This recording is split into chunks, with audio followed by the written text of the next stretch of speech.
Alright, welcome to the Double Down room. This video is going to be a blackjack tutorial, how to play blackjack from start to finish at the casino. So if you don't know how to play blackjack, this is a video for you.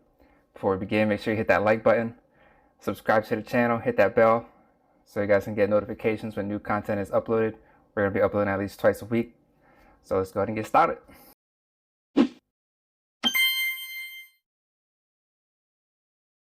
So the idea of blackjack is to get closer to 21 than the dealer. So it's not actually trying to get to 21 or closer to 21. It's just to have a better hand than the dealer. So when you're playing at a table, the first thing that you need to do before you're able to play is bring money with you. You're going to set it on the table. The dealer is going to take the money. They're going to count it. They'll exchange your money for chips. So real quick, at almost any casino that you go to, red chips are going to be $5, green chips are going to be $25, blacks are $100, and for those of you that got money and you out here balling, purple chips are going to be $500. Yeah. So we got red chips here.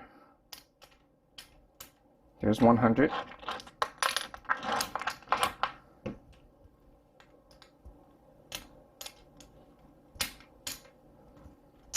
So they'll count it out for you. They'll make sure that the cameras can see that it is equivalent to how much you're buying in. Then they'll stack it up. They'll hand it to the player. And then you can start playing. So in order to play, you'll want to make sure when you sit at the table that you know what the table minimum is. There'll be a little monitor that's right next to it. It'll tell you what kind of blackjack game it is. If it's single deck, double deck, whatever the table minimum is. This one's going to be $10. So in order to be able to play, you have to put at least $10 in the betting circle. So we're going to play 2 hands on this one just so we have more options to look at. Alright, so once your bets are placed, the dealer will deal out the cards. As soon as they flip the top card over, they'll start from left to right. Alright, so the way that the hands are added up, when you get your first 2 cards, you're going to take the value of both and combine them. So here, if you're given a 2 through 9, they're going to be their normal face value. If you have a 10, jack, queen, or king, those are going to be valued at 10, and the ace is going to be a 1 or 11, and we'll go over that situation in future gameplay scenarios. So once it's your turn to play, you have up to 4 options that you can choose from. Those options are hit, stand, double down, or split, and we will go through all 4 of those options here. We're going to start with this hand first. Since it's a low number, she may want to hit so she can get a little closer because the dealer has a high card. So in order to hit, she's going to swipe the table twice or tap it. That indicates that she wants a card. The dealer will deal her a card. Now her total is 14 or 18, so she's going to stand by waving her hand over her bet. We're going to go to the next hand. She has a 13. She's going to take a hit, try to get as closer to 21 than the dealer. And then they went over 21. So as soon as you go over 21, you lose your bet, and then this hand is done. Now that all the hands have been played out, the dealer's going to turn their card over. 17. This hand has 18, so it's a winner. It's got closer to 21 than the dealer. And then we'll move on to the next hand.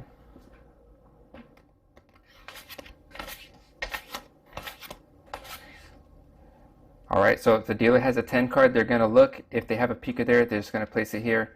What they're doing is checking to see if they have 21. If the dealer automatically has an ace underneath, the dealer has 21, and it's a loss for everybody on the table that has anything less than 21. If you have a 21 and the dealer's showing a 10, it'll be just a push, so you won't get paid the blackjack 3-2 as the table says. This dealer does not have blackjack, so we're going to continue playing as goes.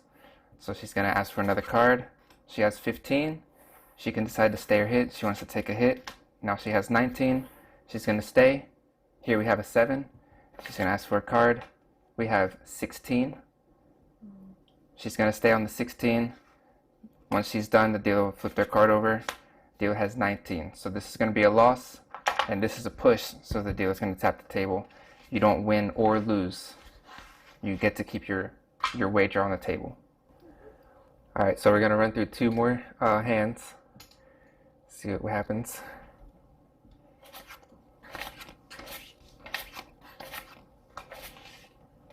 All right, so this is a situation where you would double down. If you have a 9, 10, or 11, most people will double down. In order to double down, you'd want to set another set of chips right beside your original bet. To double, you can bet anywhere up to your bet. So she could put 1 chip here or 2, but you can't go any higher than what you originally bet. The dealer will swipe, and then she can elect if she wants it face up or face down. Some people like it down, they'll put it sideways. Some people like it up, so she'll put hers up. And then that's it. So as soon as you double down, you get 1 card only, and you can't get another card. So that's what the double down signifies. So we're going to go to the next hand. This is a situation where you can split if you have 2 cards of the same value. So in order to split, you will put another set of chips next to your bet, and then you want to put the signal for splitting, which is 2 fingers separated. So that's going to indicate to the dealer and to the casino that she wants to split. So the dealer will verify, split the cards. They'll deal the first one. She'll decide if she wants to stay or take a hit. She's going to stay on that one. So here we have another set. So you can split again. You can split up to 4 times or 3 times. So you can have 4 separate hands. So she'll do the same thing. She'll set another set. She'll indicate that she wants 2. We'll split it and then we'll proceed. Here's another situation where she can double down. So you can, it just goes as regular gameplay as soon as you do the split. So in order to double down, just like the first one, she'll put a set of chips next to it. She'll put 1 finger down in front saying she wants 1 card only. This card will go sideways, and then we'll move on to the next one. She has a 9 or 19.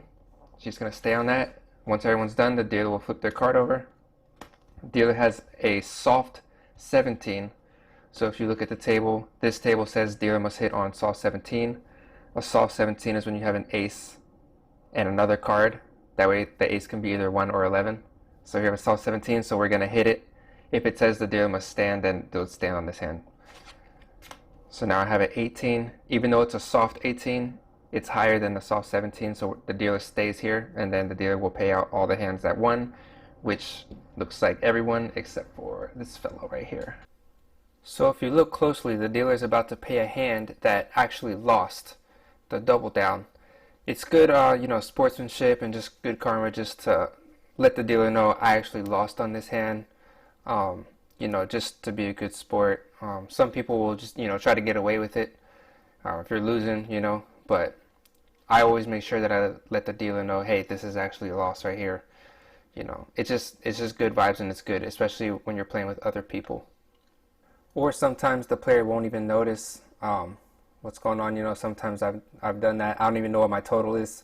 I just know it's not over 20, 21. I'll just let the dealer do the math. But it's always good just to double check anyway.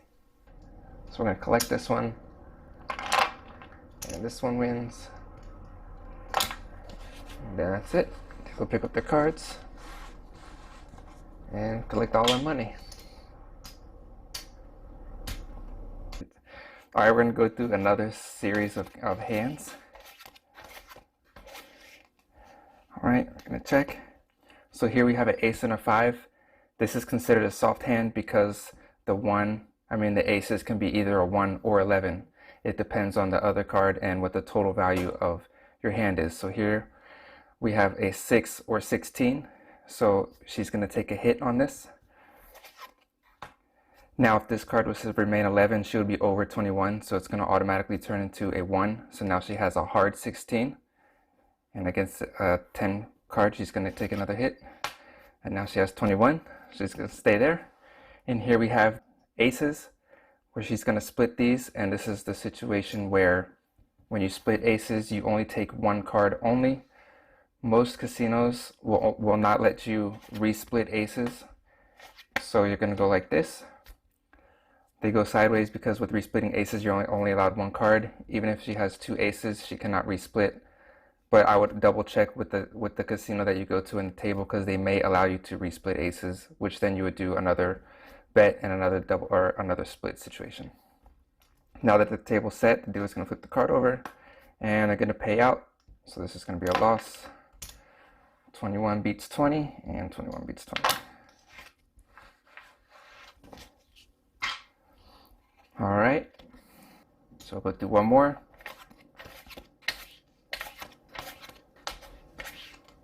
All right, dealer has an ace. They're going to ask if you want insurance. Nobody usually takes insurance just because the chances of the dealer having 21 is not as high as you think. They'll close insurance, they'll check. Dealer does not have a blackjack, so we're going to continue gameplay as normal. Player has 15. She's going to stand by waving her hand over her bet. That shows everyone that she does not want to take another card. Dealer has a soft 16, a hard 16, and now they busted. So anybody on the table that is still in play under 21 will get paid, and the payout is 1-to-1. So if you have $10, you'll get paid $10. All right, so here we go again. Blackjack. All right, so here's another situation. The dealer has an ace. They're going to open insurance. Some tables, they'll ask if they want even money. Even money is the same as collecting insurance. So if you take even money, the dealer will pay flat, not the blackjack. And the only reason why people will do that is if they think the dealer has blackjack. If the dealer does end up having a blackjack, then it would be a push. So the player would not get paid. It would be a push. So here, some people will take insurance if they have a 19 or 20 just because it's a high hand. So in order to play insurance, you're going to take anywhere up to half of your original bet. So we're betting 10 here, so she can bet anywhere up to $5. And in order to place that, she'll put it on the insurance line. There we go. The dealer will look at the thing. Dealer has blackjack, so this bet will be taken, and then you're going to pay 2-to-1. So it's basically a push. This is a push here, and that's it. So if you're dealt a blackjack and the dealer does not have 21, there's no 21 there, then this will get paid 3-to-2. So you get paid for every 2 units you get paid 3, or since we have 10 here, you get paid 10 plus half of 10 is 5, so 15 will get paid. They'll take the card and then they'll proceed with the hand. And if you want to play the insurance and you put the $5 on the insurance line and the dealer does not have 21, then you'll lose the insurance bet, and then we'll continue the gameplay as normal. Your original wager will stay in the betting circle. So whenever you see a player do this, what they're doing is letting the dealer know that this bet is for them. So some dealers will ask you to place the bet for them. It kind of makes it exciting for the dealer. Then they feel like they're more engaged in the game. Then they'll actually want you to win. You can either tip the dealer by just giving them the $10 straight up, or you can place the bet for them. I usually ask the dealer, do you want the tip or do you want it as a bet? And they'll let you know what they want. Most of them say bet just to make it fun. So when we deal the cards, they'll be dealt as usual. It's going to stay on that. The dealer has blackjack, so he's going to lose his bet. So the dealer doesn't get the tip. So sometimes that kind of hurts the dealer when they can't get their tip. But it's all fun. Then we'll do it one more time. We'll see. Hopefully the dealer can get this one, so they'll let them know when it's in front that it's for them. There we go. So we got blackjack. So both are going to get paid. So that will be the players. This will be the dealers. I'll click the cards, and then the dealer will get their money, and the player will get their money. So basically, by betting for the dealer, it allows the dealer to get more than what you're actually going to tip them. So instead of getting 10, they have an opportunity to get $20 tip versus 10. It's usually up to the player's decision if they want to play for the dealer or not. But like I said, usually I ask, and they usually want to play. So it's up to you. It's up to the dealer. Sometimes people will just wait till the end of the game to tip, which we'll go over later. Alright, so now we're going to go through a situation of surrendering. Some casinos allow you to do this on a 6-deck shoe. If you're playing double deck, usually they don't allow you to surrender. Anytime a situation where somebody would want to surrender is if they have a 16, which is the worst possible hand you can get in blackjack. And if the dealer is showing a face card, you always want to assume that they have another 10 value card underneath. So to surrender, she's going to take her finger and slide it across in front of her bet. And that's going to indicate that she wants to surrender. So the dealer will take their wager right there, and then they're going to get half of their wager back. So it's almost like insurance, except you're forfeiting your whole wager in return for half. So instead of 10, she'll get 5, and then that'll be it for her hand. So she doesn't get another card. She's just basically saying, I don't want to bust and lose my whole bet, so I'm going to take half of it. the dealer's going to flip over. So in that situation, that was a good idea. That was a good decision.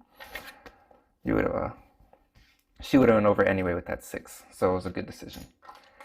So now that she's done, when she's done, she's going to ask the dealer to color up whenever you're finished. So you'll push your chips to the dealer, you say color me up. The dealer will take the chips. They'll do the same as when you came in. They'll add them up for you. They'll set them in front so that everybody can see the dealer, the player, and the camera. Alright, so we got 100, 200. Sometimes they'll set it up like this too. If they know that there's going to be more than 100, they'll set up here. They'll verify that they're even. So they know that that's 200. So we got 200 and 225, 30, 35, 40. So they'll set on the other side what the player has. Sometimes if they have less than 25, they'll just push that back to the player.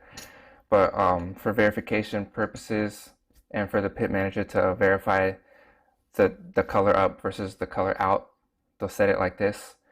Usually when they have blacks, they'll say 2 black out, just so that they know, all right, we're giving away 200. Once it's all verified, they'll take the chips, give it to the player. These will go, and then this is usually when players will tip the dealer. And to tip the dealer, you can tip them whatever you want. All they'll do is push the chips up to the dealer and let them know that's your tip. Dealer will take it, and that's it. Alright, you guys, thank you for watching this video. Please leave a comment, let me know what you think. There's a link down below and also on the screen right here to learn basic strategy. So now that you know how to play blackjack, now you can learn basic strategy. And this will give you a complete walkthrough of the best situation, the best decision to make for each situation that you're given, each hand that you're given. The card tells you exactly what to do, and this narrows the house edge to the very minimum, and it gives you the best chance of making money playing blackjack. Alright guys, take it easy. Peace.